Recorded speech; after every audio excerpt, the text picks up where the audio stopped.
여러분 안녕하십니까? 태영호입니다. 중국과 홍콩 당국이 송환법 제정을 추진하면서 촉발된 홍콩 사태는 최근 더욱 격화되는 양상을 보이고 있습니다.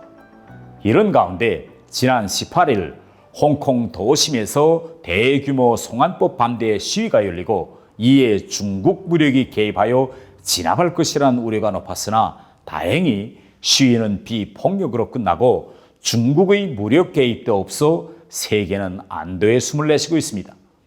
지금 세계는 중국이 무력을 투입하여 홍콩 사태를 무차별적으로 진압하면 중국의 아킬레스건인 인권 문제에 돌이킬 수 없는 오명을 씌우게 될 것이며 세계의 인권과 경제 상황은 크게 후퇴할 것으로 전망하고 있습니다.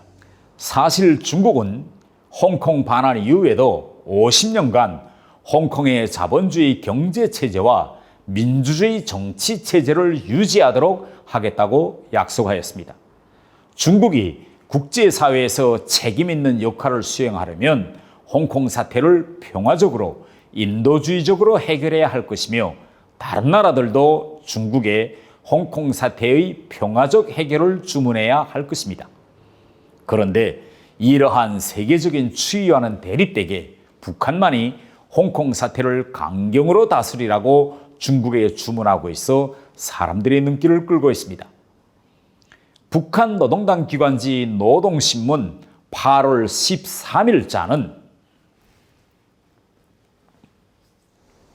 영토 완전과 정치적 안정, 사회주의를 수호하려는 중국 당과 정부의 입장을 지지한다 제목의 사설에서 우리는 한나라 두 제도 노선을 드팀없이 견지하고 나라의 영토 완전과 정치적 안정, 사회주의를 경결히 수호하려는 중국 당과 정부의 모든 조치들을 전적으로 지지한다 라고 전했습니다. 그러면서 미국을 비롯한 서방 세력이 중국의 내정에 공경연히 간섭하고 있다며 해당 나라가 어떤 조치를 취하는가 하는 것은 그 나라의 자주권에 속하는 문제다. 다른 나라들은 거기에 참견할 하등의 명분도 없다고 지적했습니다. 이어 현재 가장 절박한 문제는 홍콩에서 폭력과 혼란을 저지시키고 질서를 회복하는 것이라며 반중국 및 홍콩 혼란 세력들은 형세를 오판하지 말며 중국 중앙정부의 자제력을 나약성으로 보지 말아야 한다고 강조했습니다. 앞서 북한은 지난 8월 11일에도 외무성 대변인의 조선중앙통신 기자와의 질의응답을 통해 중국 정부에 대한 지지 입장을 밝히고 외부 세력의 간섭에 대해서도 비난했습니다. 외무성 대변인은 홍콩은 중국의 홍콩으로서 중국의 주권과 안전, 한 나라 두 제도를 파괴하려는 임의 나라나 실체, 개인의 행위도 허용하지 말아야 한다는 것이 우리의 원칙적 입장이라고 하면서 오히려 강경 대응을 주문했습니다. 그러면서 북한 주민들에게는 홍콩 사태가 일어나게 된 원인이 어디에 있는지는 함구무원하고 있습니다. 이번에 홍콩 사태를 촉발시킨 송환법은 쉽게 말하면 홍콩에 있는 범죄 용의자를 중국 본토에 인도할 수 있게 하는 범죄인 인도 법안입니다.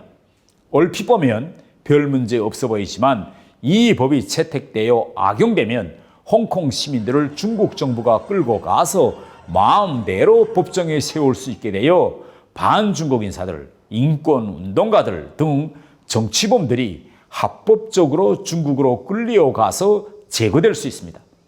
실제로 중국은 2015년 중국 공산당 비판 서적을 팔던 홍콩 서점상 5명을 중국으로 끌고 가 조사한 전례가 있는데 지금까지는 중국의 이런 행위가 납치라는 비난을 받았지만 앞으로 송환법이 통과되는 순간 합법적 인도로 둔갑하게 됩니다. 이런 법 채택을 북한이 지지하는 것은 현재 북한과 중국 사이에 범죄자 호상 인도에 관한 협정이 체결되어 있고 중국이 이 법에 따라 굶주림을 피해 중국으로 넘어온 탈북자들을 불법 월경자로 몰아 북한에 공식 송환해주고 있기 때문입니다.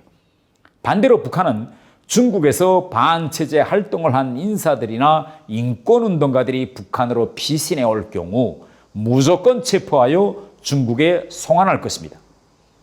앞으로 홍콩에서도 송환법이 채택되면 현재 한국에 왔다가 홍콩으로 이주하여 일하거나 유학 생활을 하고 있는 탈북민들이 중국 당국의 요구에 의해 중국으로 끌려갔다가 북한으로 송환될 가능성도 있습니다.